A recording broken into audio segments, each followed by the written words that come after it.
السلام علیکم ورحمۃ اللہ وبرکاتہ۔ الحمدللہ، آج کی اس ویڈیو میں ہم بات کرنے جا رہے ہیں تبلیغی جماعت کے خلاف دشمنوں کی سازش اور حضرت مفتی تقی عثمانی صاحب دامت برکاتہم کی بیان کا اصل پیغام۔ دوستو، آپ جانتے ہیں کہ آج کل تبلیغی جماعت کے بارے میں طرح طرح کی باتیں پھیلائی جا رہی ہیں۔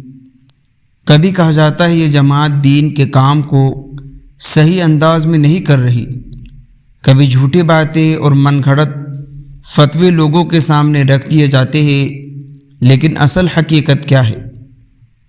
حال ہی میں نظام الدین مرکز اور تبلیغی جماعت کے خلاف ایک ایسا گروہ سامنے آیا جس نے حضرت مفتی تقی عثمانی صاحب کے بیان کو توڑ مڑوڑ کر پیش کیا۔ مقصد یہ تھا کہ لوگوں کے دلوں میں شکوک پیدا ہو اور وہ تبلیغی جماعت سے دور ہو جائے۔ لیکن جب اصل ویڈیو اور اصل پیغام دیکھتے ہیں تو معاملہ بالکل واضح ہو جاتا ہے کہ حضرت مفتی تقی عثمانی صاحب نے دراصل مرکز تبلیغ کے حق میں گفتگو فرمائی اور عالمی مرکز نظام الدین کو نظام الدین یعنی دین کا ایک شاخ قرار دیا۔ اس کا مطلب یہ ہے کہ دین کی محنت کے اصل مراکز میں سے ایک نظام الدین ہے، جہاں سے دنیا بھر میں تبلیغ کا پیغام پہنچایا جاتا ہے، مگر دشمنوں نے اس پیغام کو کاٹ کر غلط انداز میں پیش کیا۔ ان کا مقصد صرف ایک تھا کہ تبلیغی جماعت کو بدنام کرنا اور امت کو دین کے اصل کام سے ہٹانا۔ لیکن اللہ کا شکر ہے کہ حقیقت زیادہ دیر چھپ نہیں سکتی۔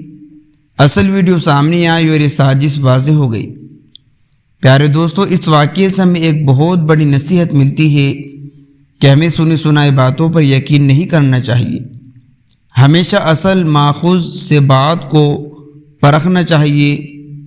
تبلیغی جماعت دین کے لیے ایک عظیم محنت کر رہی ہے اور دشمن کبھی نہیں چاہیں گے کہ یہ محنت کامیاب ہو۔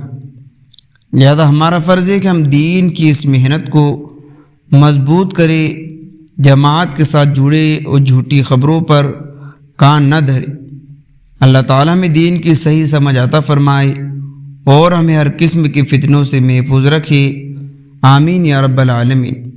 تو دوستو، رجی ساتھیوں، آپ لوگوں کی کیا رائے ہے؟ ہمیں کمنٹ کر کے ضرور بتائیے گا۔ کیا ایسے فتنوں سے ہمیں نہیں بچنا چاہیے؟ کیا آج کل کے دور کے اندر کیسی کیسی باتیں جو ہے کہ تبلیغی جماعت کے اوپر کہی جا رہی ہے؟ ہمیں کمنٹ کر کے اپنی رائے ضرور دیجیے۔ ملتے ہیں نیکسٹ ویڈیو میں۔ السلام علیکم۔